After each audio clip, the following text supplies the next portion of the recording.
Boa noite, irmãos. Saúde a amada igreja com a paz do nosso Senhor Jesus Cristo.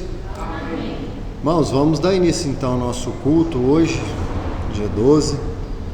Vamos ter uma palavra de oração agora. Peço que o irmão Carlton esteja orando por nós. Senhor Deus, Pai querido, Pai de amor, te agradecemos, Senhor, por essa semana que se passou. Te agradecemos, Senhor, também pelo privilégio que o Senhor nos dá de podermos adorar a Ti, Senhor, pela liberdade que o Senhor nos dá também. E eu peço, Senhor, que o culto dessa noite seja 100% ativo, que os nossos corações sejam voltados a Ti e possamos estar Te honrando, Pai. E te agradeço, Pai, em Senhor por Jesus Cristo. Amém. Amém.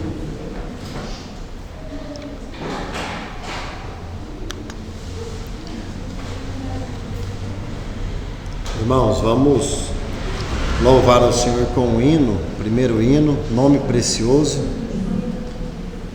62 do cantor cristão.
Amém.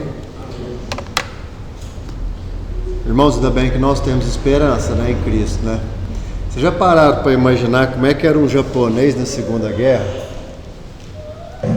Porque lá eles não têm essa cosmovisão que, né, bem ou mal o nosso mundo cristão tem, né?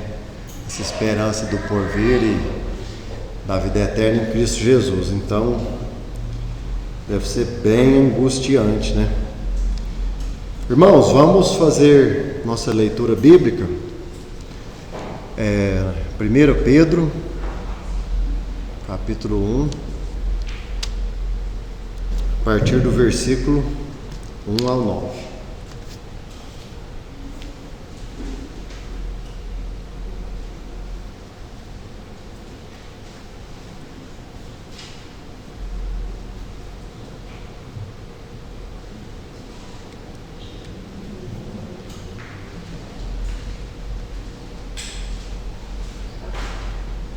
Amém, irmãos? Eu vou estar fazendo a leitura do primeiro versículo e assim os irmãos vão acompanhando aqui na projeção, que vai ser participativa. Se nos diz a palavra do Senhor, 1 Pedro 1, do versículo 1 ao 9. Pedro, apóstolo de Jesus Cristo, aos estrangeiros dispersos no Ponto, Galácia, Capadócia, Ásia e Bitínia. Eleitos segundo a presciência de Deus Pai, em santificação do Espírito, para a obediência e a expressão do sangue de Jesus Cristo, graça e paz vos sejam multiplicados. Bendito seja o Deus e Pai de nosso Senhor Jesus Cristo, que, segundo a sua grande misericórdia, nos gerou de novo para uma viva esperança, pela ressurreição de Jesus Cristo dentre os mortos. Para uma herança incorruptível, incontaminável e que não se pode murchar, guardada nos céus para vós. Que mediante a fé estáis guardados, na virtude de Deus para a salvação, já prestes para se revelar no último tempo. Em quem vós grandemente vos alegrais, ainda que agora importa, sendo necessário que estejais por um pouco contristados com várias tentações. Para que a prova da vossa fé, muito mais preciosa do que ouro, que perece e é provado pelo fogo, se ache em louvor e honra e glória na revelação de Jesus Cristo. Ao qual não havendo visto jamais, no qual não vendo agora, mas crendo, vos alegrais com um gozo inefável e glorioso, Alcançando o fim da vossa fé, a salvação das vossas almas. Amém. Irmãos, poderiam sentar. Imagina quanto está o grama do ouro. Vocês sabem, irmãos, quanto está o grama do ouro mil já? Ninguém sabe de cor? Está R$528 o grama. Pensa, R$528 o grama, né? É muito dinheiro, mas isso aí não é nada perto da salvação de Jesus Cristo, né? Então, os irmãos reflitam aí, né? Irmãos, vamos cantar o hino Grande é o Senhor.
Por isso diante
Amém, irmãos. Irmãos, vamos louvar ao Senhor com o hino Corajosos, 469 do cantor cristão.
Amém.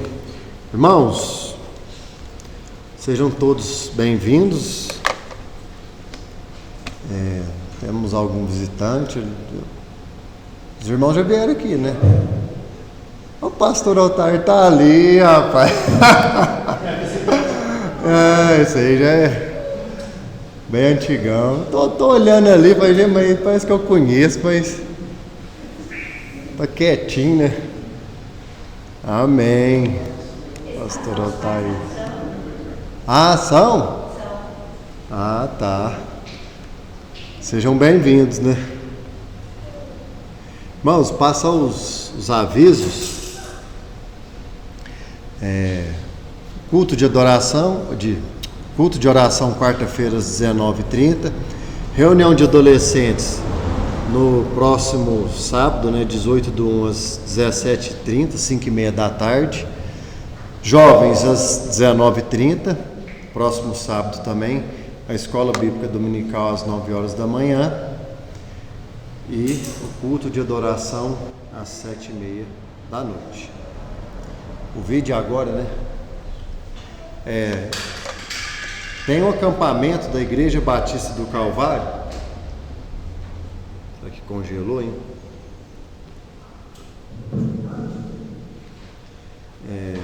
O tema Cristo, pessoa e obra, preletor pastor Edson Paiva. dos dias 1 a 4 de março. Se eu não me engano é carnaval, né? A feriado aí. R$ 120 por pessoa, diária R$ 40 para quem não for ficar acampado. O endereço está aí. Depois os irmãos podem estar procurando o vídeo, tá? Onde aqui, Atos? Oi? Alt Tab. Deu não?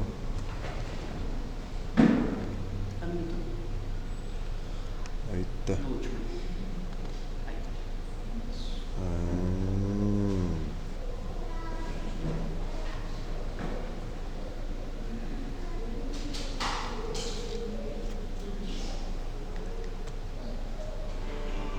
Cristo é a imagem do Deus invisível. Ele é Senhor sobre a criação, o resplendor da glória do Pai. Ele é a exata expressão do seu ser, porque nele foram criadas todas as coisas, no céu e na terra, sejam tronos, soberanias, poderes ou autoridades. Ele é antes de tudo e a todos sustenta pela palavra, porque foi do agrado de Deus e em tudo ele tem a supremacia. Cristo é criador de todas as coisas, superior aos anjos, autor da lei, maior que Moisés e todos os profetas do Antigo Testamento. Ele é aquele para quem toda profecia aponta. Cristo é Senhor do sábado, é Senhor do templo, é sumo sacerdote cujo sacrifício é permanente e superior a todo o sistema sacrificial da velha aliança. Jesus é o autor e consumador da fé e aquele que sustenta e preserva o seu povo, sendo ele mesmo digno de todo reconhecimento, todo louvor e adoração, toda devoção e entrega de nossas almas. Ele é pastor supremo, o Criador que se fez criatura, o autor da vida que morreu por nós, pecadores imorais, o Rei da terra e céus, que por amor de nós se fez pobre, para que por meio da pobreza dele nos tornássemos. Por isso louvamos, dizendo que tu és o Cordeiro, pelos nossos pecados foi esmagado, sem dizer uma só palavra, se entregou aos cravos, ganhando sua vida até a morte, provando a ira amarga para nos dar sua doce graça e nos fazer viver. Cristo, pessoa e obra. Acampamento Calvário 2025. Terminou, né?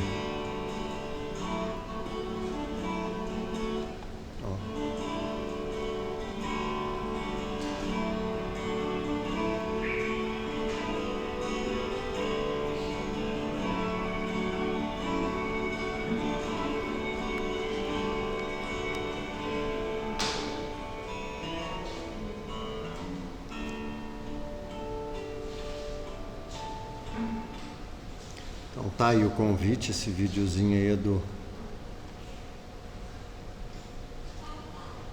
acampamento.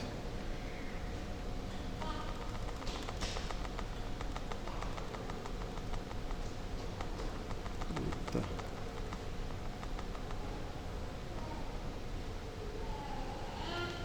Irmãos, vamos nesse momento recolher os dízimos e ofertas.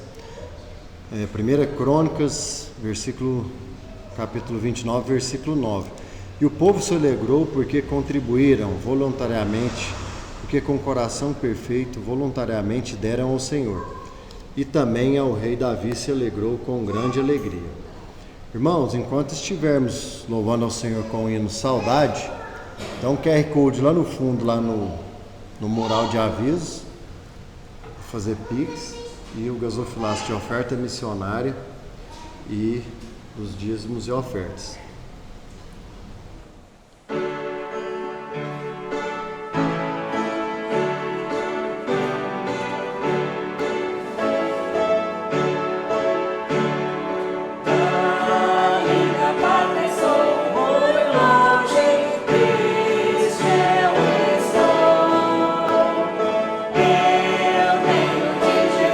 Saudade, quando será que vou?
Amém.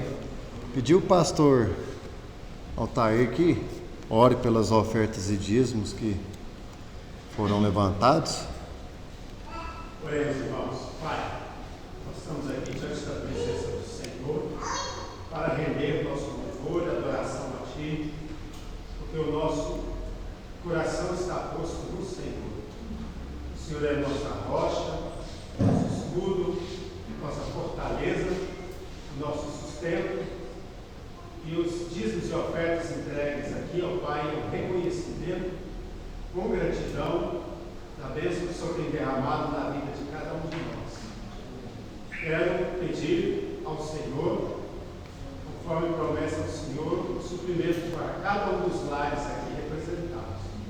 Primeiramente, o suprimento espiritual, de buscarmos, Pai, o Teu reino e a Tua justiça em primeiro lugar, sabendo que todas as demais coisas o Senhor nos supre. Também o suprimento material. Se algum irmão está enfrentando uma luta, uma dificuldade, quer seja desemprego, enfermidade, qualquer outra luta, tribulação, que possa colocar no Senhor a fé e a esperança. O Senhor é o nosso socorro presente nesse momento de angústia também. Que possamos estar com os nossos corações sempre voltados e apegados a Ti. Senhor Pai, o nosso louvor, a nossa adoração, por tudo nós te damos graças. Em nome de Jesus, nosso Salvador. Amém. Amém.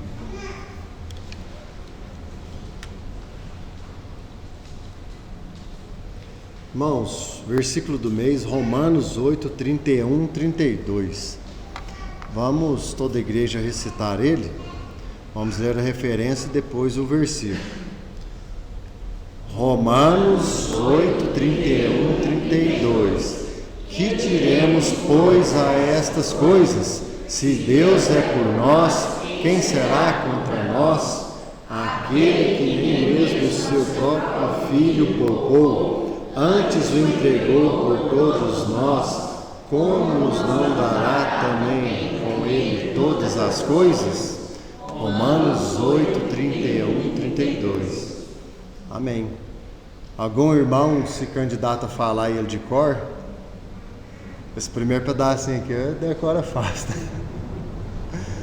Agora o outro é mais, né? Dou-lhe uma, dou-lhe duas. Ninguém, né? No mês passado o pessoal decorou fácil, né? Amém. Irmãos, vamos louvar ao Senhor com o hino Chamada Final, 108 do cantor cristão.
Esse não estava alto, né? Aqui é porque os irmãos já estão imaginando que tá lá na nuvem. Rapaz, esse é só para Esther, para as mulheres aqui que é soprano, que consegue chegar esse timbre aí. Obrigado, instrumentistas. Irmãos, nós temos agora um testemunho da irmã Fernanda.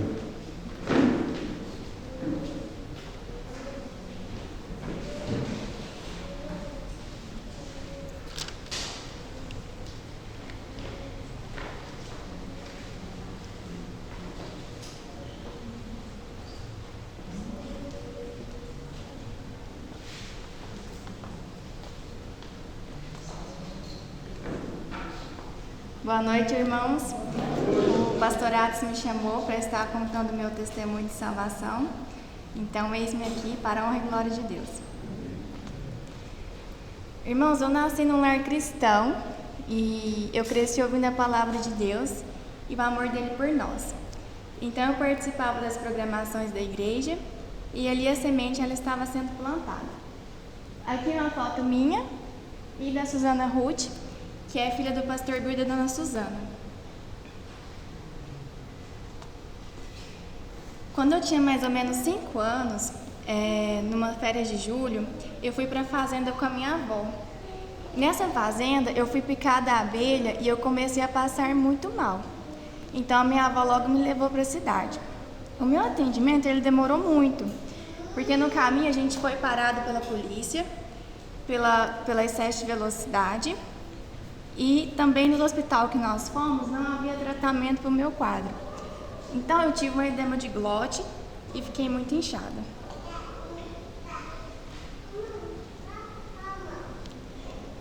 Eu fiquei muito inquieta, porque ali eu corri risco de morte, né? A minha garganta fechou, eu não respirava. Então, depois que eu estava um pouco melhor, eu recebi a visita do pastor Bill e falei para ele que eu não sabia como ir para o céu. E ele me explicou na Bíblia e eu entreguei a minha vida então para aquele que tanto me amou. Eu fiquei então alguns dias no hospital, mas agora eu era uma nova criatura. Agora nenhuma abelha ou qualquer outra coisa poderia me deixar com medo, pois eu tinha e tenho um Salvador. Eu batizei mais ou menos por volta de 2004. Esse é o dia do meu batismo, eu coloquei uma foto minha, do meu pai e do meu irmão. Esse versículo, pois que aproveitaria ao homem ganhar todo mundo e perder a sua alma, o que daria o homem pelo resgate da sua alma, ele testificava muito no meu coração. Quando eu comecei a ler, que eu ia para a escola, a gente passava pelo percurso e tinha um muro pintado com esse versículo. Então esse versículo me dava muita paz, porque eu sabia que a minha alma era de Deus. Com o passar do tempo, então, eu fui crescendo. E quando chegou na fase da adolescência, as coisas mudaram um pouco. Pois agora tinha que tomar mais decisões que agradariam ou não a Deus. A primeira, então, foi as amizades, que não agradavam a Deus. Então eu me lembro que esse versículo ele falava muito no meu coração. Adúlteros e adúlteras, não sabeis vós que a amizade do mundo é inimizade contra Deus? Portanto, qualquer que quiser ser amigo do mundo, constitui-se inimigo de Deus. Tiago 4:4. E nessa época, o pastor Glauco era nosso pastor e ele me ajudou muito. Eu me recordo uma vez de quando eu estava saindo da escola, a gente foi para uma praça, em vez de ir embora para casa, e ele passou na Kombi da igreja, que estava toda panfletada, e depois ele passou de novo, deu a volta no quarteirão, abriu a porta e falou, entra. Aí ele fez eu entrar e me deixou lá em casa. Então, assim, ele e a Dani, nessa época, eles me ajudaram muito. Com as idas na Estância Esperança, eu conheci o Alexandre, né, que a gente teve uma amizade primeiro, a gente conversava no telefone, a gente se conheceu. Em 2012 nós começamos a namorar, porque foi resposta de oração, né? Em 2012, Deus colocou no nosso coração que era isso que Ele queria, que era isso da vontade dEle. E eu tinha muito no meu coração esse versículo também. Não vos ponhais em julgo desigual com os incrédulos, porque que sociedade pode haver entre a justiça e a iniquidade, ou que comunhão da luz com as trevas. Uma foto do nosso casamento. E muitas coisas elas aconteceram, irmão, até então. Deus me ensinou muitas coisas. Nós passamos por muitas tribulações, mas sempre com o cuidado de Deus. Eu falo tribulações, eu passei principalmente com a saúde dos meus pais. Meu pai, minha mãe ficou doente. E eu sempre fui aquela criança de perguntar para Deus por quê? Por quê? Por quê? Por quê? Parece aquelas crianças quando estão aprendendo a viver o mundo, né? Por que, papai? Por que, mamãe? Por que sim? E eu fazendo o meu devocional essa semana, essa frase tocou no meu coração. A incredulidade, ela não dá um passo sem explicações prévias. A fé, ela não interroga, nem calcula. Ela simplesmente confia. E Deus, Ele nos deu inúmeras bênçãos, né? Os meus pais puderam conhecer a Esther e são bênçãos, né? São avós maravilhosos. Nós tivemos a Esther, né? Que foi uma bênção nas nossas vidas. E, irmãos, ainda há muitos capítulos, há muita coisa a aprender e eu espero caminhar junto com vocês. Fiquei um pouco nervosa, mas me desculpem.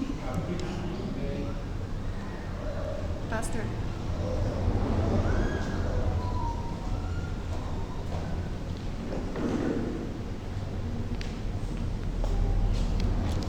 Amém, né? Negócio da perua não sabia não, Fernando. Vai ter que conversar lá em casa. Ai. Irmãos, vamos então com a mensagem bíblica, né? Pastor Atos Almeida. Vou fechar aqui o microfone aqui. Vou usar aí? Vou usar esse outro. Obrigado. Boa noite, irmãos. Eu não sei os irmãos, mas toda vez que eu escuto um testemunho de algum dos irmãos aqui, meu coração arde, porque me lembra o dia que eu me converti. E eu não sei porque quando a gente vai falando a respeito da salvação e como a gente aceitou Cristo como Salvador, parece que a chama do primeiro amor, ela vai reacendendo, né? Eu não sei nem explicar com palavras, mas parece que vai queimando por dentro e a gente vai tendo aquela alegria no coração. Então é uma bênção muito grande a gente poder ouvir testemunhos diferentes. Você viu, a gente já ouviu o meu, o da Esther, da Raquel, o da Fernanda, o do Alexandre, o da irmã Alexânia, o do irmão Lamoniel, né? Então a gente tem escutado dos irmãos aí ainda. Daqui para o final do ano, se Deus quiser, nós vamos estar ouvindo aí o testemunho de todos os irmãos. No próximo mês, ele não foi avisado, vai ser avisado agora, vai ser o irmão Carlton que vai dar o testemunho de salvação dele. Então assim, foi de supetão, mas já vai se preparando, já tem um tempinho. Então Deus abençoe os irmãos. Irmãos, as crianças vão sair nesse momento, mas antes de sair eu gostaria que nós orássemos por elas, para que a mensagem do Senhor seja falada tanto para o coração delas, quanto também para o nosso. Então vamos orar? Senhor Deus, aqui na Tua presença, Pai, nós queremos Te agradecer por todas as Tuas bênçãos, por tudo que o Senhor tem feito por nós. Nesse momento nós pedimos que o Senhor fale aos nossos corações através da Tua palavra, assim também como de cada uma das crianças, ó Pai, que vão sair e ter aquele momento de ouvir a Tua palavra na linguagem delas. E o que nós Te pedimos é que haja edificação daqueles que são salvos e conversão daqueles que ainda não aceitaram Cristo como Salvador. Nos ajude a afirmarmos e que as nossas vidas, ó Pai, sejam um exemplo daquilo e da fé que o Senhor tem derramado sobre nós. Te agradecemos por tudo, em nome do Senhor Jesus. Amém. Então as crianças até 9 anos podem sair então com a tia Raquel.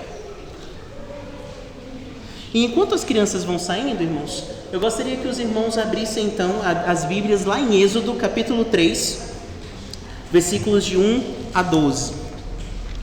Êxodo, capítulo 3, versículos de 1 a 12.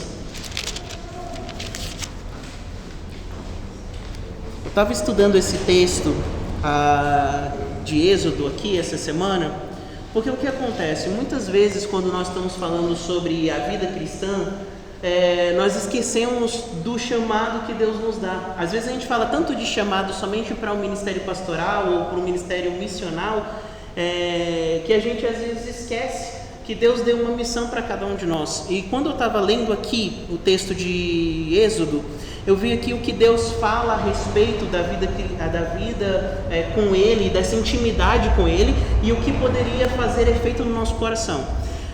Então, Êxodo capítulo 3, versículo de 1 a 12, diz o seguinte: Apacentava Moisés o rebanho de Jetro, seu sogro, sacerdote de Midian, e levando o rebanho para o lado ocidental do deserto, chegou ao monte de Deus, a Horebe. Apareceu-lhe o anjo do Senhor numa chama de fogo no meio de uma sarça. Moisés olhou, e eis que a sarça ardia no fogo, e a sarça não se consumia. Então disse consigo mesmo: Irei para lá e verei essa grande maravilha, porque a sarça não se queima. Vendo o Senhor que ele se voltava para ver, Deus no meio da sarça o chamou e disse: Moisés, Moisés. E ele respondeu: Eis-me aqui. Deus continuou: Não te chegues para cá. Tira as sandálias dos pés, porque o lugar em que estás é terra santa. E disse mais: Eu sou o Deus de teu pai, o Deus de Abraão, o Deus de Isaque, o Deus de Jacó. Moisés escondeu o rosto porque temeu olhar para Deus. Disse ainda o Senhor: Certamente vi a aflição do meu povo que está no Egito, e ouvi o seu clamor por causa dos seus exatores. Conheço-lhe o sofrimento. Por isso desci a fim de livrá-lo da mão dos egípcios, para fazê-lo subir daquela terra a uma terra boa e ampla, terra que mana leite e mel, o lugar do cananeu, do eteu, do amorreu, do ferezeu, do heveu e do jebuseu. Pois o clamor dos filhos de Israel chegou até mim, e também vejo a opressão com que os egípcios os estão oprimindo. Vem agora, e eu te enviarei a Faraó, para que tires o meu povo, os filhos de Israel, do Egito. Então disse Moisés a Deus: Quem sou eu para ir a Faraó e tirar do Egito os filhos de Israel? E Deus lhe respondeu: Eu serei contigo, e este sinal será o sinal de que eu te enviei. Depois de haveres tirado o povo do Egito, servirei a Deus neste monte. Irmãos, nós temos aqui uma das histórias mais importantes e é o marco principal do povo de Israel. Por quê? Fazendo um histórico do que aconteceu até chegar aqui.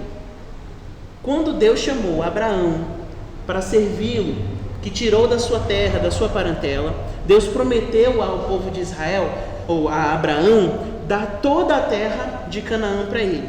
Terra que até hoje eles ainda não pegaram incompleto. Nós sabemos e cremos que eles ainda farão isso, e principalmente quando chegar no milênio, onde Deus restabelecerá toda a nação de Israel, e ele, o próprio Senhor Jesus Cristo, reinará nesse milênio, e lá eles terão por completo a sua nação. Mas o que acontece? Nós temos aqui Abraão, que sai da sua terra, da sua parentela, e vai para uma terra que Deus havia de mostrar. Deus não estava dizendo: olha, você vai ir para tal lugar. Deus foi mostrando para ele ao longo da caminhada. Então ele foi pela fé. Depois de Abraão veio o seu filho Isaque, em que Deus restabeleceu a mesma aliança com ele. E por fim nós temos Jacó, que foi filho de Isaque, neto de Abraão, em que Deus então firmou ainda mais esse compromisso.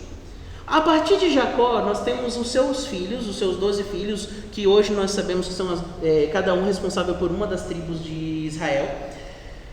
E os seus 12 filhos então, alguns deles pegam o seu irmão José, que era um dos mais novos, e envia para o Egito. Vende ele para uma caravana e ele vai para o Egito. Lá no Egito, então, ele tem toda uma aprovação. Ele foi como escravo, ficou preso por 2 anos por conta de uma mentira, e depois, então, Deus estabelece ele como segundo do reino, só abaixo do faraó.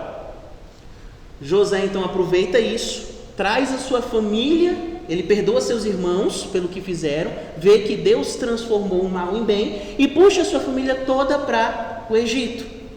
Lá no Egito, eles vão para a terra de Gósen, onde eles então têm uma terra vasta, muito boa de produção, eles conseguem fazer todas as coisas funcionarem e eles começam a crescer. Faraó, com medo de que eles se revoltassem contra o Egito, decide então surpreendê-los escravizando-os, então eles ficam escravos por um pouco mais de 400 anos. Quando chega um pouco antes dos 400 anos de prisão, Faraó, com medo de que eles crescessem ainda mais, se revoltassem contra o povo de Israel, ele manda que as parteiras matassem todos os meninos abaixo de 2 anos e deixassem só as meninas. Mas no meio disso, nós temos o relato de um menino que conseguiu então escapar, que foi Moisés, um grande líder que a gente não conhece do povo de Israel, um homem manso, um homem calmo, um homem que dirigiu todo o povo de Israel por longa data, por mais de 40 anos no deserto. Então nós temos esse rapaz, esse menino, que nasce no meio dessa tribulação. Sua mãe e sua irmã conseguem bolar um plano para que a sua vida fosse salva, e nesse meio tempo Deus providencia que então ele fosse salvo pela filha do faraó. A filha do faraó toma ele como seu próprio filho, e ele começa a crescer no meio do palácio do faraó. Então ele se torna o filho da filha de faraó, então um dos príncipes. E ele cresce nesse meio tempo dessa forma, se tornando então um príncipe no meio do Egito. Inclusive, se os irmãos passarem para os filhos, eu gostava muito de assistir isso quando eu era pequena, que é aquele filme Príncipe do Egito. Tem algumas coisas que é coisa de desenho, né? A gente sabe que não vai ser 100%, mas era um filmezinho muito gostosinho. Eu assisto dele até hoje, porque a trilha sonora dele é fantástica. E ele conta a história, exatamente essa história de Moisés nascendo, passando por toda essa tribulação até a liderança do povo de Israel. Então nós vemos Moisés crescendo no meio do povo de Israel. Nesse crescimento do povo dentro do palácio, ele tem as melhores comidas, as melhores roupas, o melhor ensino. Mas tem uma coisa que o Egito não poderia providenciar para ele, que era o ensino das coisas de Deus. Isso ficou por conta da sua mãe, que foi paga, inclusive essa é uma curiosidade bíblica, ela foi a única mulher que foi paga para cuidar do próprio filho, porque a filha de Faraó, por causa da sua irmã Miriam, contrata ela para cuidar de José. E aí nós temos Moisés, e nós temos Moisés então crescendo no palácio e aprendendo de toda a parte social, política, matemática do povo do Egito, mas ele também aprende as coisas de Deus. Ele aprende sobre o seu povo, ele aprende sobre a sua história, ele aprende de quem ele veio, e ele aprende também das promessas de Deus. E o livro de Êxodo, irmãos, ele tem como finalidade aqui apresentar a narrativa da libertação do povo de Israel, do Egito. Então, quando Moisés está numa certa idade, aproximadamente seus 40 anos de idade, isso está escrito lá em Atos capítulo 7, que fala sobre Moisés, quando está sendo pregado, e ele vai fala-se sobre Moisés naquele momento, e aí fala sobre Moisés que ele tinha aproximadamente sua idade de 40 anos quando ele então teve que fugir do Egito. Por quê? Porque quando ele já era homem, ele foi então ver os seus irmãos, ver como é que estava o povo de Israel. Lembra? Ele vivia no palácio, então ele não sabia qual era a realidade completa do povo de Israel e o que o povo de Israel estava sofrendo, o que o seu povo estava sofrendo. Já falei para os irmãos, né? Eu acredito que eu, como pernambucano, se eu chegar aqui e eu falar mal qualquer coisa daqui de Uberlândia, os uberlandenses, que são nossos irmãos aqui, com certeza vão ficar chateados comigo, não vão? É a absoluta certeza. Porque se alguém falar de Pernambuco na minha frente, por mais que eu não vou lá desde os meus 8 anos de idade, o meu coração arde pela minha terra. Só que a gente não consegue nem entender o quão forte era essa nacionalidade do povo de Israel. Então, quando Moisés está lá no palácio e ele sente que alguma coisa... Porque assim, ele sabia que o seu povo, ele não era burro, ele sabia que o seu povo estava sofrendo por escravidão, mas ele queria ver como o povo estava. Então, quando ele desce e ele vai visitar o povo, ele vê um egípcio maltratando um hebreu. E nesse maltrato, ele vai defender o seu conterrâneo e ele mata o egípcio. Ele esconde o corpo do egípcio e volta para o palácio como se nada tivesse acontecido. Pouco tempo depois, ele desce novamente para ver como seus irmãos estavam e ele vê um hebreu brigando com outro hebreu, e ele vai separar os dois. E aí um deles fala para ele: olha, você vai me matar do jeito, fazendo uma paráfrase, você vai me matar do jeito que você matou o egípcio também? Nisso Moisés tem um medo enorme, porque se o próprio povo de Israel estava falando contra ele por conta dessa morte, o que Faraó e os guardas não fariam por alguém que nem era egípcio, ter matado um soldado egípcio para cuidar do povo de Israel? O que isso gera no coração deles? Medo de revolta. Pô, se tem alguém dentro do palácio que está salvando os hebreus, o que impede dele não ser o líder que irá libertar os hebreus e começar uma revolta contra o povo do Egito? Então Moisés foge dali com medo de ser morto. Moisés tinha aproximadamente 40 anos quando isso acontece. Então ele foge para a terra de Midian. Uma coisa interessante quando nós chegamos aqui é porque lá ele conhece a sua esposa, o seu sogro.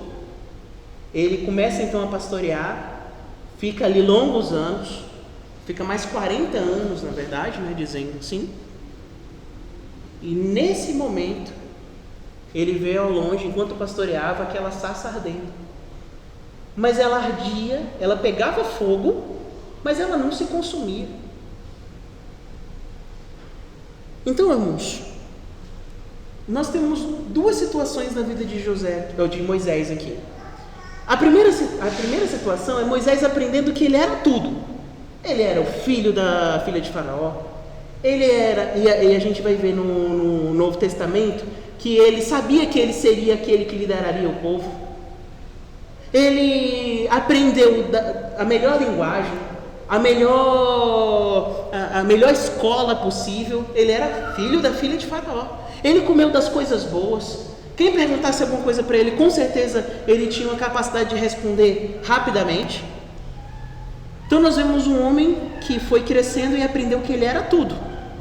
O Egito, naquela época, era uma potência mundial. Todos que queriam fazer negócio queriam fazer com o Egito, porque o Egito era a maior potência, tanto em exército quanto em política. Uma das maiores economias da época, principalmente por causa do seu rio, que era o Rio Nilo. Então ele aprendeu que ele era muita coisa. Quando ele foge do Egito, ele começa a aprender de que ele não era nada. Ele não tinha mais palácios, ele não tinha mais quem o servisse. Agora, pelo contrário, ele tinha que ser o servo. Primeiramente, ele teve que conquistar a sua esposa e conquistar o seu sogro. Depois ele teve que fazer o quê? Cuidar do rebanho, cuidar da família, cuidar da casa, levantar o sustento, coisa que ele não precisava no Egito. As pessoas serviam ele, era filho da filha de Faraó. Então, durante 40 anos, ele foi aprendendo que tudo aquilo de nada valia. Ninguém ali se importava se ele era um príncipe, ninguém ali se importava se ele sabia muitas coisas, ninguém ali se importava se ele sabia matemática, física, química. Ninguém se importava com isso. Ninguém se importava se ele era letrado, se ele escrevia livros, se ele fazia... Ninguém se importava com isso. Ele aprendeu então que ele não era nada. Aí nós chegamos nesse texto em que Deus fala com ele. Irmãos, provavelmente aqui muito relutante, mas que depois de lições grandiosas aprendidas, ele soube realmente qual era o seu lugar dentro da vontade de Deus. Muitas vezes nós pensamos que nós somos grandes coisas, que nós somos insubstituíveis no trabalho do Senhor, que não tem ninguém melhor do que a gente. Como diz o pastor Bill, né? É muito difícil ser humilde quando você faz muito bem o que você faz, né? Porque muitas vezes nós achamos isso. nós somos bons, que nós somos isso, que nós somos aquilo. Mas aí de vez em quando Deus mostra pra gente, olha, você não é muito bem substituível não. Tem outras pessoas que fazem a mesma coisa que você. Tem pessoas que fazem melhor que você. Olha, eu vou dizer para os irmãos, eu gosto muito de fazer os slides, de fazer isso. Eu e minha esposa, a gente já teve uma pequena produtora, que a gente fazia parte de design e tudo para empresas, mas eu achando que eu era bom até encontrar o Pedro. Porque o Pedro trabalha com isso, né, diretamente. E você vê as artes que ele faz. Os irmãos viram a arte da peça aqui de Natal, né? Ficou excelente, né? Tem lá no YouTube, quem não viu ainda pode ver lá. A peça de Natal ficou excelente. Aí cheguei em casa, quando eu vi que ele mandou lá, eu falei, realmente eu não sei de nada. Porque tem pessoas que são melhores que nós em várias coisas. Então nós precisamos encontrar o nosso lugar e saber qual é o nosso lugar. Quando falamos sobre a vontade de Deus, precisamos saber qual é o nosso lugar dentro da vontade de Deus. O que Deus espera de nós? Nesse contexto aqui, a gente vê que ele nasceu num período de turbulência, ele foi livrado da morte, ele cresceu em sabedoria e ciência, ele teve que fugir por causa das suas escolhas, e no maior vigor das suas forças, quando ele tinha seus 40 anos, já disse que o homem atinge a maturidade quando ele completa os seus 40 anos. Ainda falta 7 para mim, estou quase lá. Mas a maturidade do homem vem lá pelos seus 40 anos. Então assim, ele estava no auge. Quando ele teve que ser escanteado e levado para longe. Agora, com 80 anos, ele já não estava mais tão no auge assim. Estava ali faltando o vigor da sua juventude. Estava faltando a força, a coragem que às vezes o jovem tem, até a imprudência, né, que os mais jovens têm. Então, agora que nós entendemos o contexto em que ele estava, nós partimos para o real significado do seu chamado aqui. Porque conversar diretamente com Deus transformou a sua vida, transformou aquilo que ele era. E nesse momento aqui nós entendemos que Moisés, ele comete alguns erros equivocados diante do Senhor, e ele então recebe uma repreensão de Deus por aquilo que ele achava que ele sabia. Então, irmãos, no versículo 11 e no versículo 12, quando Deus fala para Moisés, ele fala o seguinte: primeiramente nós vemos uma resposta de Moisés e depois Deus retrucando ele. No versículo 11 ele diz, então, disse Moisés a Deus, quem sou eu para ir a Faraó e tirar do Egito os filhos de Israel? Deus respondeu, eu serei contigo, e este será o sinal de que eu te enviei. Depois de haver tirado o povo do Egito, servireis a Deus neste monte. Irmãos, o primeiro erro de Moisés aqui foi ele dizer que ele estava despreparado para a tarefa. Primeiro, Deus, existe uma frase que eu vou falar ela e eu vou dividir ela em duas partes. Porque muita gente diz assim, olha, Deus não chama os capacitados, mas Ele capacita os chamados. Eu não acredito muito nessa frase, e nem o contrário dela também. O que eu acredito é o meio termo. Deus chama pessoas que são capacitadas, mas Ele capacita aqueles que são chamados também. Então Ele trabalha com as duas coisas. Vê, Ele deixou 40 anos Moisés aprender muita coisa. Você acha que Moisés era incapacitado de falar diretamente a Faraó? Olha, irmãos, eu não sei vocês, mas por exemplo, eu vou dar um exemplo. Minha avó, eu já não vejo ela presencialmente desde 2013. Então isso já vai fazer 12 anos. Se eu for chegar lá e conversar com minha avó, eu vou ficar com medo de conversar com ela? Não. Eu não via meu primo há muitos anos, desde que ele era criança. Quando nós fomos, um pouco depois do nosso casamento, lá na casa da minha mãe, a minha tia, ela foi lá e foi com o meu primo. Eu só não lembro qual era o meu primo, vocês lembram? Eu estou tentando lembrar aqui quem era, mas a gente conversou normalmente, era meu primo. Não, mentira, não foi quando a gente casou não, foi um pouco antes. que eu fui com eles lá para Limeira, e de Limeira nós fomos para a cidade onde minha tia mora. E lá eu vi meus primos, eu vi todos, não foi só um não, eu vi todos, agora que eu lembrei da sequência, eu vi todos. Fazia muitos anos que eu não via eles, tipo, eu era pequeno, então na época eu estava com uns 25 anos, e eu não via meus primos desde os meus 7 anos. Mas eu não tive medo de conversar com eles, porque era minha família, fazia parte daqueles que eu cresci desde pequeno. Quem é que estava liderando o povo do Egito? A Bíblia não fala, mas pelos cálculos nós entendemos que provavelmente tenha sido um outro filho da filha do faraó da época que Moisés estava no Egito. Segundo alguns relatos históricos, tudo entende-se que seria o meio-irmão de Moisés, aquele que cresceu com Moisés. A gente não sabe se realmente era ele, não existe um dado histórico que diga assim, foi ele, mas a gente consegue ver as diretrizes das datas e tudo indica que foi ele. E mesmo que não tenha sido, fazia parte da corte do Egito. As pessoas conheciam Moisés, sabiam quem ele era. Pessoas que ele passou a vida inteira crescendo, mais de 40 anos. Então você acha que Moisés estava despreparado para falar com o faraó? Era um homem de grande capacidade, mas ele quis dar uma desculpa para Deus. Nós muitas vezes queremos também dar desculpa para Deus, dizendo que nós não estamos preparados para tais tarefas. Nós não estamos preparados talvez para evangelizar, às vezes nós não estamos preparados para dirigir, nós não estamos preparados para ter comunhão, nós não estamos preparados para viver uma vida com Deus de forma correta. E muitas vezes nós como cristãos caímos nesse erro de Moisés, dizendo nós não estamos preparados, quando na verdade nós temos a preparação puramente escrita. Basta a gente pegar e ler. Nós escutamos as mensagens dadas pelo pastor, pelos professores da escola dominical.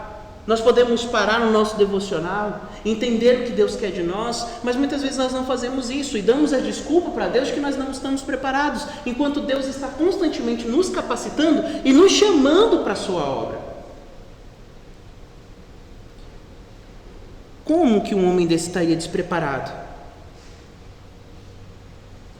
Olha, o fato é que talvez ele realmente tivesse esquecido algumas coisas. A gente nunca esquece tudo da nossa vida, mas talvez ele tivesse esquecido algumas coisas, talvez ele estivesse nervoso para chegar diante do faraó. Era um dos homens mais importantes do mundo. Era como hoje a gente, assim, hoje não tanto mais, mas alguns anos atrás, quando você falava sobre o presidente dos Estados Unidos, era o homem mais importante do mundo, né? Então, quem podia estar na presença do presidente dos Estados Unidos era um homem de grande importância.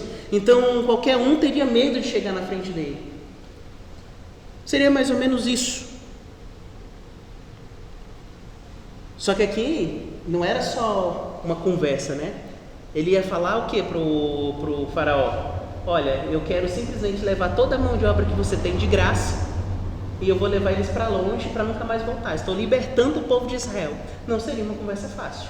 Eu acho que o faraó, numa dessa, ele ia virar para Moisés e ia começar a rir, falar que isso é uma piada, né? Falando igual hoje, né? Como o Hudson gosta de falar, né, Hudson? Mandar meme, né? Você está mandando meme para mim, né? Era uma situação complicada. Mas quem estava chamando Moisés? O próprio Deus. Não era uma pessoa qualquer, não era um amigo dele, não era um irmãozinho, não era um sobrinho, não era o sogro. Não, quem estava chamando ele para o serviço era o próprio Deus. Moisés sabia quem era Deus. E por isso, ele não devia ter ficado dessa forma. Ele não deveria ter dito para Deus, não, eu não vou porque eu estou despreparado para a tarefa. Senhor, quem sou eu para chegar diante de Faraó e tirar os filhos do Egito? Mas Deus dá uma resposta para ele. Olha, quem é você? Eu não sei. Mas quem sou eu? Eu sou Deus. Você não está indo no seu nome, Moisés. Fazendo uma paráfrase para hoje, né, do sentido aqui, seria, você não está indo por você. Não é o Moisés que vai tirar o povo do Egito. Quem vai tirar o povo do Egito é o eu sou. Sou eu. O meu poder vai se aperfeiçoar em você. Mas não é você, não é a sua força, não é quem você acha que você é. Quem vai tirar o povo do Egito sou eu. Quando nós trazemos isso para os nossos dias, quando Deus nos chama para servi-lo, seja na igreja, seja fora, seja no nosso bairro, seja onde a gente estiver, Deus não nos chama para servi-lo pelas nossas próprias forças. Deus nos chama para servi-lo pelo poder dele. É o poder dele sendo aperfeiçoado em nós, na nossa vida cristã. Então nós precisamos servir a Deus da melhor maneira possível. Uma das frases que se repete em todo o Antigo Testamento e depois no Novo Testamento, e é uma expressão que Deus usa muito, ela sempre vai ali, pelo menos essa é uma expressão que sempre me incentiva, é a expressão eu serei contigo. Aonde quer que andares, eu serei contigo. Nós vemos esse texto em alguns lugares. Nós vemos em Gênesis 26, 24, Deuteronômio 31, 23, Josué 1, 9, Isaías 4, 10, Isaías 43, 5, Jeremias 1, 8, Jeremias 1, 19, Mateus 28, 20. Em todo o livro de Hebreus, Deus falando, eu serei contigo. Quando Deus nos chama para alguma obra, para algo que Ele quer que nós façamos, Ele não simplesmente está dizendo para nós, olha, vai lá e se você tentar fazer alguma coisa e der certo, beleza. Não, Deus chama, olha, se você vai fazer algo para mim, então primeiramente, confie na minha palavra. Sou eu que estou te chamando. Sou eu que estou te requisitando para você ir. Segundo, não confie nas suas próprias forças. Não confie na sua própria maneira de agir, na sua própria maneira de fazer. Esteja preparado, mas não confie em você mesmo. Esteja preparado para eu te utilizar. Em terceiro lugar, quando você finalizar a obra que eu estou te pedindo, não receba a glória. A glória é só minha. Então Deus, Ele nos chama, Ele nos capacita e Ele nos forma. E essa formação de tudo isso ajusta o nosso caráter. Aquilo que nós fazemos para a glória dele, aquilo que ele deve ser magnificado. Imagine, irmãos, Moisés teria que sair do povo do Egito e levar aproximadamente 2 milhões de pessoas. O cálculo que se faz é que tinham entre 1 milhão e 800 e 2 milhões de pessoas. Eram aproximadamente ali 3 Uberlândias, 2 Uberlândias e meia, levando para fora do Egito e tendo que ir até um outro lugar. Não era uma tarefa fácil.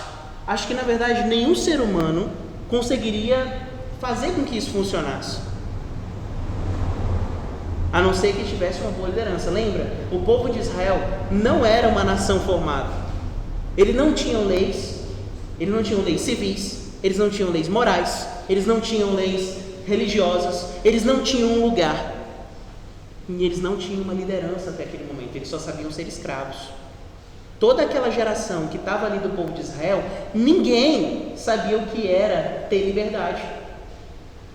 Todos eles eram escravos no Egito, nasceram como escravos no Egito. Então Moisés teria que pegar esse povo, tirar esse povo do Egito e traduzir para eles o que Deus desse: suas leis morais, suas leis civis, suas leis religiosas. Teria que levar eles até um lugar para eles se tornarem uma nação com uma terra fixa. Teria que formar dentro deles uma característica de nação, onde tivesse suas lideranças. E lembra, o povo de Israel não era qualquer nação, era uma nação que a gente chama uma nação sacerdotal. Era uma nação que representava todo o povo diante de Deus, todas as nações diante de Deus. Então toda a parte religiosa, tudo isso teria que ser formado no povo. Realmente, se nós olharmos pela característica humana, Moisés não estava preparado para essa obra. Na verdade, nenhum de nós estaria preparado. Por bom líder que fosse.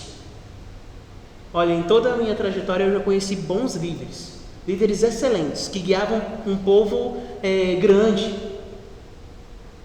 Mas eu não conheci, talvez, nenhum que conseguisse liderar mais de 2 milhões de pessoas sem uma estrutura. Moisés teria que criar essa estrutura do zero. Então, quando nós falamos sobre a perspectiva humana, realmente Moisés não estava preparado. Mas quando nós olhamos para o texto, nós não podemos olhar com a perspectiva humana. Nós precisamos olhar com a perspectiva divina. Era Deus que estava chamando Moisés para liderar o povo de Israel. Moisés estava sem razão nenhuma para dar uma desculpa para Deus, porque as suas forças não seriam dele mesmo. Ele estava enganado em pensar que essa tarefa viria da sua própria força. Deus chamou ele para liderar aquele povo, e não importa o tamanho da tarefa, Deus capacitaria ele e daria todas as estruturas para ele ser totalmente preparado e que essa missão fosse possível de se realizar. Quando nós falamos para o nosso contexto de cristãos, aqui na igreja, ou no nosso lar, na nossa vida, no nosso trabalho, aonde nós estivermos, Deus nos chama constantemente para servir a Ele. Nós não podemos dar desculpas, Senhor, eu não estou preparado. Nós precisamos, pelo contrário, firmar os nossos corações e dizer, Senhor, por mais que eu não me sinta preparado, me capacita para eu estar preparado, para uma obra que o Senhor já preparou de antemão e que vai apenas me ajudar a conduzir tudo aquilo.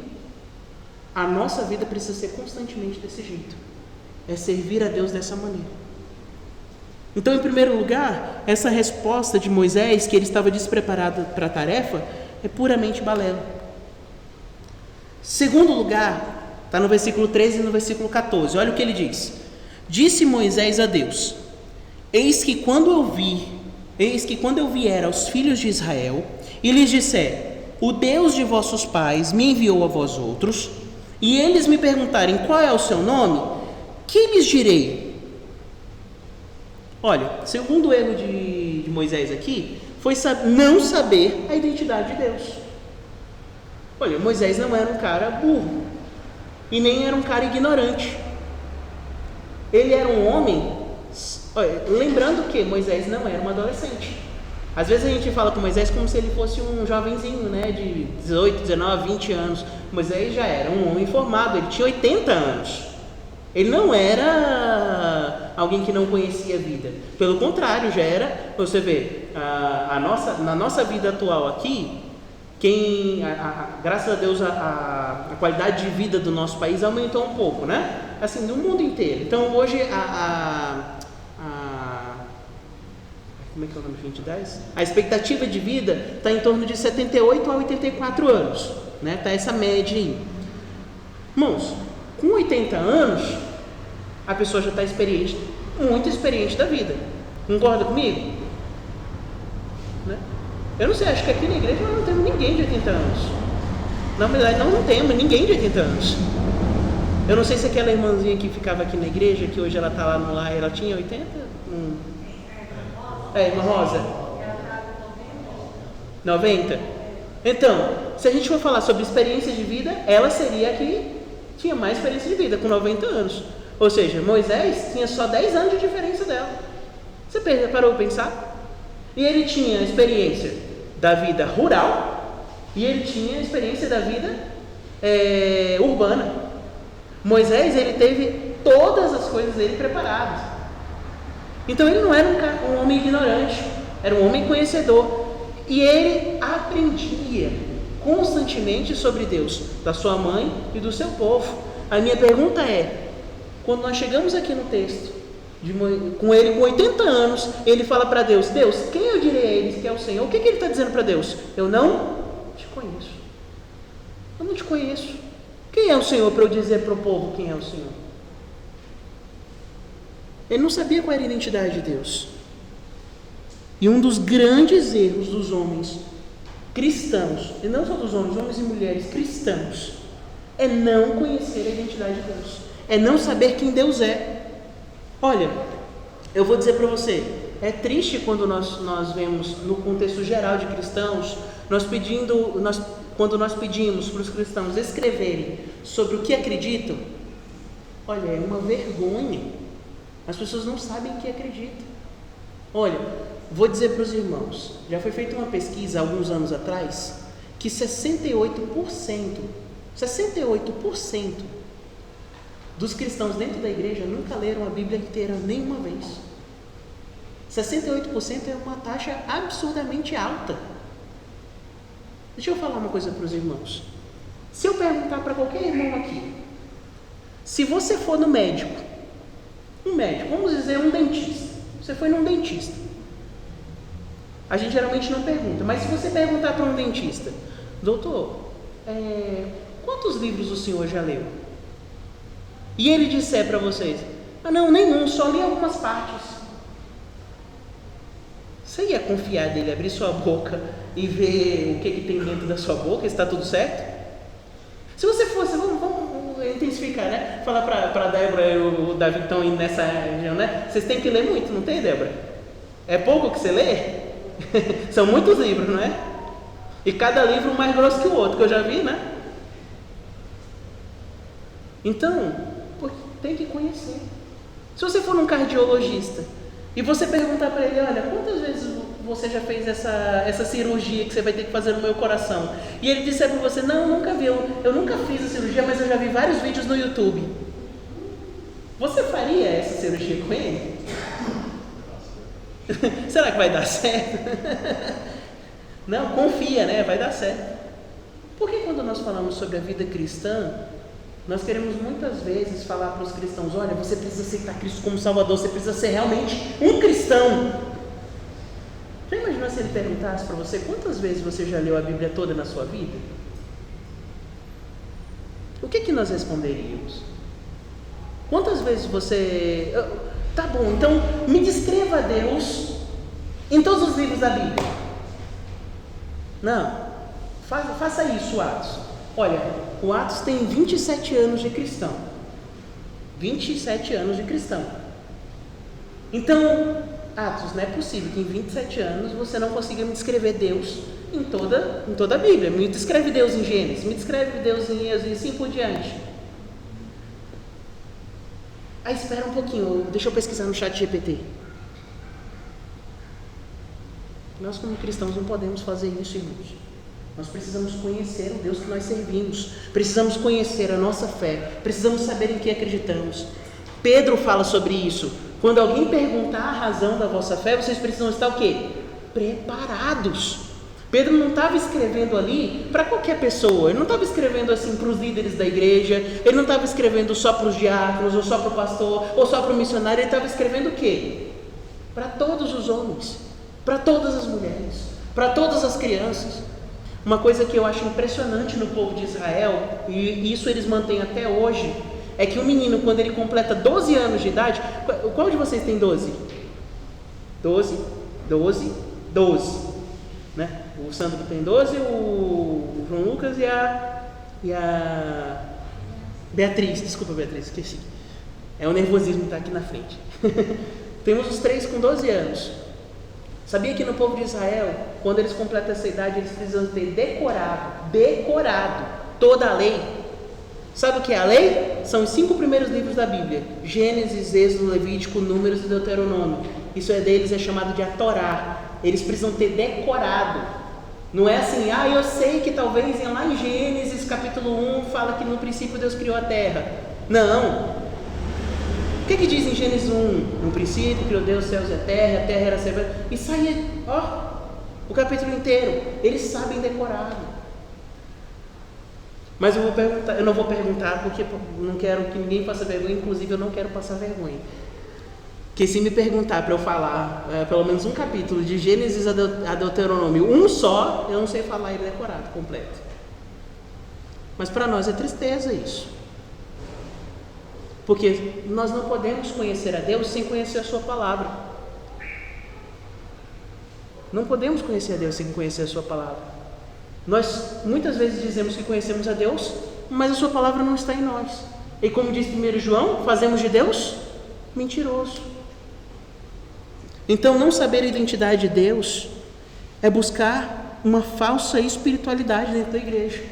Se eu estou vindo na igreja, se eu procuro ser um cristão verdadeiro, eu preciso buscar conhecer o Deus que eu sirvo, saber quem Ele é, saber da razão da minha fé às pessoas que ainda não conhecem. E aí sim, eu posso ter firmeza nisso. Olha, Tem um livro de John Piper que o nome dele é Finalmente Vivos. E nesse livro ele explica sobre um estudo feito por um grupo social cristão que diz o seguinte, eu vou ler para os irmãos na íntegra. A Bíblia diz que a Bíblia diz que o resultado da pesquisa, que pesquisa é essa? Foi uma pesquisa que fizeram entre cristãos, entre igrejas, sobre quem realmente era salvo e quem não era e como era o processo dentro da igreja. Então o livro diz, a Bíblia diz que o resultado da pesquisa, essa pesquisa que eu falei, não revela que pessoas nascidas de novo são permeadas de mundanismo dentro da igreja, e sim que a igreja está permeada de pessoas que não nasceram de novo. Então muitas vezes o problema das igrejas de forma geral, não estou falando especificamente da nossa, estou falando das igrejas de forma geral, não é que existe mundanismo dentro da igreja, mas que a igreja está sendo formada por pessoas que ainda não se converteram, pessoas que ainda não conhecem a Deus verdadeiramente. Por isso que nós como cristãos precisamos estar o quê? Com a nossa base bem estruturada. Nós precisamos conhecer quem é Deus e pelo que Ele se revela na sua palavra, para que nós possamos dar razão da nossa fé àqueles que estão ao redor. Moisés, quando ele fala isso aqui, Deus retruca com ele dizendo, fazendo uma paráfrase, como você não me conhece? Quando você trouxer o povo e o povo disser quem me enviou, você vai dizer, olha o que ele diz aqui no versículo 14, eu sou o que eu sou. E disse mais, assim dirá aos filhos de Israel, eu sou, me enviou a vós. Deus estava dizendo, olha, da eternidade passada à eternidade futura, eu sou Deus, não tem outro. Eu sou imutável, eu sou eterno, eu sou perfeito. Eu sou o Deus de vocês. E como é que vocês não me reconhecem? E ele estava falando isso principalmente para Moisés. Como é que você não reconhece quem é o Deus da sua fé, da sua nação, dos seus pais, dos seus antepassados? Moisés, eu te capacitarei, não é a sua capacidade. Moisés, conheça a mim por quem eu sou. Conheça a mim de verdade, não pelo que os outros falam. Irmãos, uma das coisas que deixa o cristão mais fraco é conhecer a Deus somente pelo que ele ouve dentro da igreja. Você sabia disso? Os cristãos mais fracos são aqueles que só ouvem de Deus quando o pastor está pregando. Quando Paulo ele está pregando e ele tem o público de Bereia, ele diz que o público de Bereia, os irmãos de Bereia, são mais excelentes do que os irmãos de Tessalônica. Porque o que os irmãos de Bereia faziam diferente dos irmãos de Tessalônica nas suas mensagens? Os irmãos de Tessalônica, eles falavam que, olha, é Paulo que está pregando? Fecha a Bíblia, Paulo fala da verdade. Isso, Paulo. Amém, glória a Deus, aleluia. Enquanto os irmãos de Bereia, Paulo, calma aí. Você é um servo de Deus, apóstolo de Cristo Jesus, mas deixa eu ver se você está falando a verdade. Fala aí, continua pregando. Isso aqui tem aqui mesmo, é verdade. Eles levavam para casa, eles estudavam as escrituras. Eles não só acreditavam no que Paulo falava. Irmãos, um dos maiores erros da igreja é ouvir a palavra de Deus só quando o pastor prega. Deixa eu falar uma coisa para os irmãos. Quem daqui, hoje, só vai comer na quarta-feira? Tem alguém que vai comer só na quarta-feira? Irmãos, eu vou ser bem sério com vocês. Eu comi um negocinho hoje à tarde, agora eu já estou com fome de novo. Minha barriga até roncou, porque os irmãos não conseguiram ouvir, mas se tivesse o microfone um pouquinho mais para baixo, tinha feito... Eu tenho que comer daqui a pouco. E o meu corpo já disse que eu preciso comer, né? Não preciso dizer nada.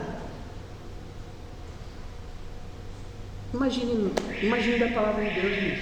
Nós precisamos, não podemos ser irmãos raquíticos, que comem a palavra de Deus uma vez a cada 3 dias. Nós precisamos, 3 ou 4 dias, nós precisamos ser cristãos de verdade, que conhecem a Deus pelo que Ele é e pelo que Ele se revela para nós. E como é que nós fazemos isso? Tendo intimidade com Ele. Olha, eu vou dizer para os irmãos aqui, tem pessoas que eu tenho mais intimidade aqui. Por exemplo, eu tenho mais intimidade com o Carito. Eu converso praticamente todo dia com ele, né, Carito? A gente está ali conversando. Agora tem alguns que eu tenho menos intimidade. Vou dar um exemplo. Eu tenho menos intimidade com o Davi.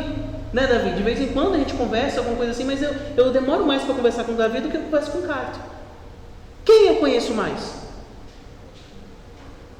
O Carito. Então eu já viu que eu estou me auto chamando a ter mais intimidade com Davi. Por quê? Porque eu só vou poder conhecê-lo mesmo um pouco mais daquilo que ele é, daquilo que ele pensa, quando eu estiver mais próximo dele. Então muitas vezes nós esquecemos que Deus é assim conosco. Nós precisamos chegar até Ele, conversar com Ele e ouvir da Sua palavra para termos intimidade com Ele e crescermos com Ele.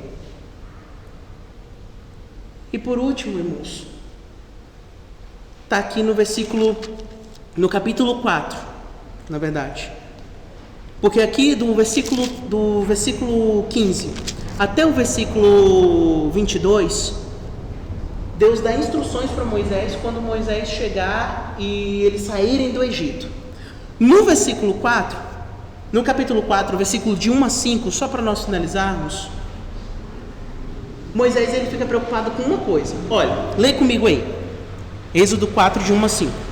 Respondeu Moisés: eis que não crerão, nem acudirão à minha voz, pois dirão: o Senhor não te apareceu. Perguntou-lhe o Senhor: que é isso que tens na mão? Respondeu-lhe: um bordão.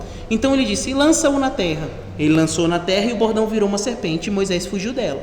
Disse o Senhor a Moisés: estende a mão e pega-lhe pela cauda. Estendeu ele a mão, pegou-lhe pela cauda e ela se tornou um bordão. Para que creiam que te apareceu o Senhor, Deus de seus pais, o Deus de Abraão, o Deus de Isaque, o Deus de Jacó. Aí, do versículo 6 em diante, vai ter outra amostra de quem estava enviando Moisés. E depois você pode ler em casa.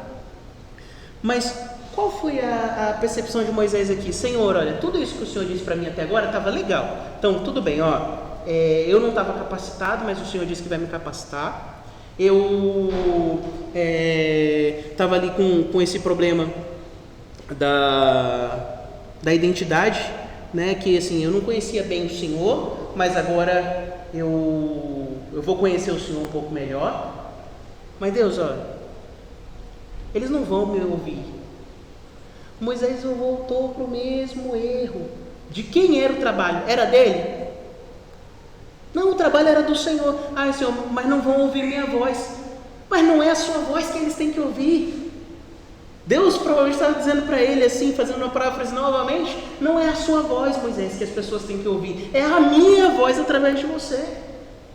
Não é o seu poder que vai salvar essas pessoas, é o meu. Então faz o seguinte, Moisés, pega o teu bordão e joga no chão. Virou a serpente. Moisés, isso é o poder, é isso que você quer mostrar para as pessoas? Tá bom, mostra, Moisés. Não, Moisés, quer mais um? Coloca a mão no bolso, né? Eles não tinham bolso desse jeito, né? Mas coloca a mão ali, aqui na parte do peito, coloca. Virou lepra. Põe de novo. Voltou ao normal. É um show de mágica, Moisés, que você quer? Tudo bem, tá aí. É isso que você quer para que o povo ouça a tua voz? Deus estava dizendo para Moisés: olha, você está querendo confiar demais em coisas vãs. Você precisa confiar apenas em que eu estou te enviando. Quando você chegar lá, eu vou te guiar. E as coisas vão funcionar. Olha, e nós, quando Moisés chega no Egito, nós vemos que o bordão e a lepra não foram nada referente às outras 10 pragas que Deus enviou, que Deus já tinha preparado de antemão.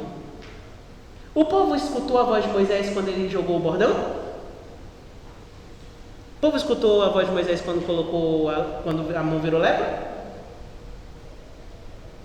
Quando foi que o povo começou a escutar Moisés? Quando eles começaram a ver o poder de Deus agindo sobre a vida dos egípcios. Nas primeiras 3 provações, nas primeiras 3 pragas do Egito, sabe o que aconteceu com o povo? Sofreu igual. Eles sofreram iguais ao povo do Egito. A partir da 3ª praga, a partir da 4ª praga, melhor dizendo, é que eles começaram a não sofrer. Sabe por quê? Porque o povo começou a dar ouvidos. Mas não começou a dar ouvidos por quê? Porque eles sentiram na pele o que Deus estava fazendo. Então, o bordão jogado, e a lepra não resolveram de nada ouvir a voz de Moisés. O povo não ouviu do todo jeito. Os homens, irmãos, não vão ouvir nossas palavras. Se a nossa igreja começar a ser amada pelo mundo, nós estamos indo muito errado. Deus não criou a sua igreja para ser amada pelo mundo.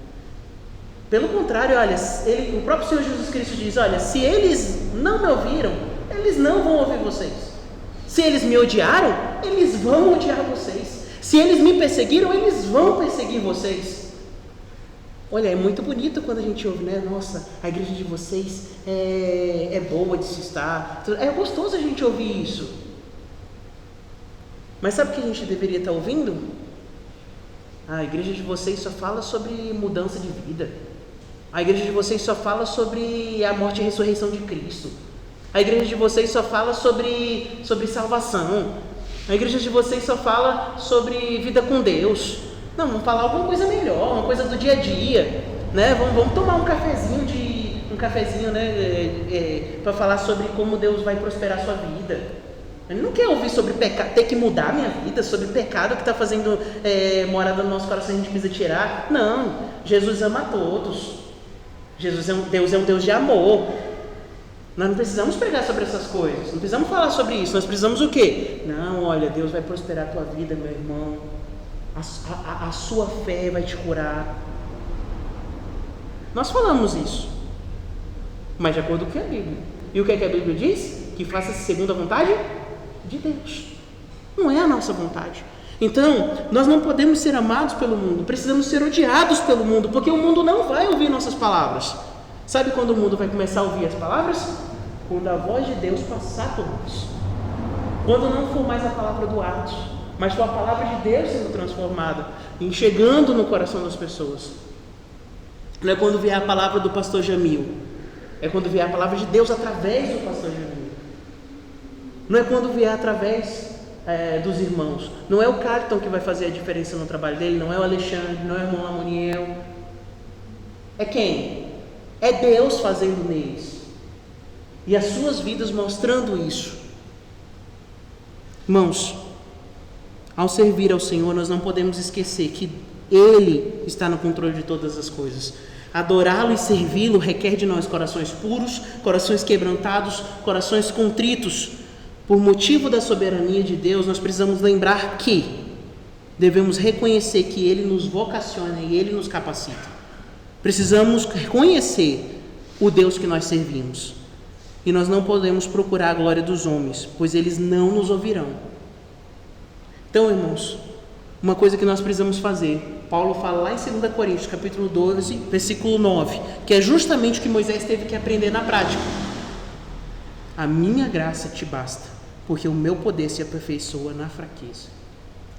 Vamos servir a Deus de coração, sabendo que Deus nos fala através da sua palavra.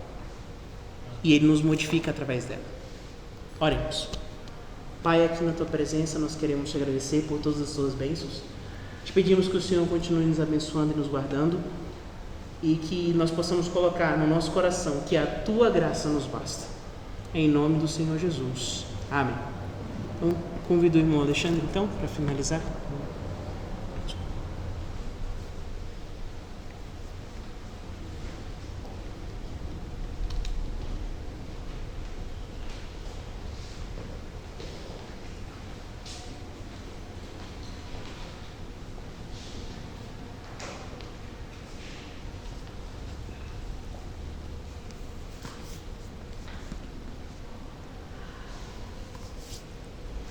Já parou para pensar por que o faraó não matou Moisés, né? Faraó que falou, deixa eu pegar essa mão de obra, levar tudo embora, né? Lá em Colossenses, acho que é Colossenses, depois os pastores, né? Tem mais de um pastor aqui, me corrige. Fala que Deus esconde a gente, né? Nesse mundo tenebroso, né? Porque tá até conversando essa semana, você sabe por que eles fizeram as pirâmides, né? Na época não tinha esse trem do cara falar assim, não vou fazer isso não, você não me manda não. Ele ia, amontoava uma pedra em cima da outra e rolava e carregava. E pensa Moisés desafiando todo aquele, né? aquele sistema, né, político, religioso e aquele panteão de deuses ali e ficar intacto, né? Deus guardou ele assim como guarda a gente hoje. Não pensa os irmãos que você vai sair ali na rua e o diabo não quer te trucidar e acabar com a sua vida, não, com a sua família, mas Deus está te escondendo na sombra das suas asas, né? Irmãos, vamos com oração silenciosa encerrar nosso culto, né? Nós já passamos uns minutinhos, então após nossa oração silenciosa, os irmãos cumprimentem uns aos outros, estamos despedidos. Oremos então.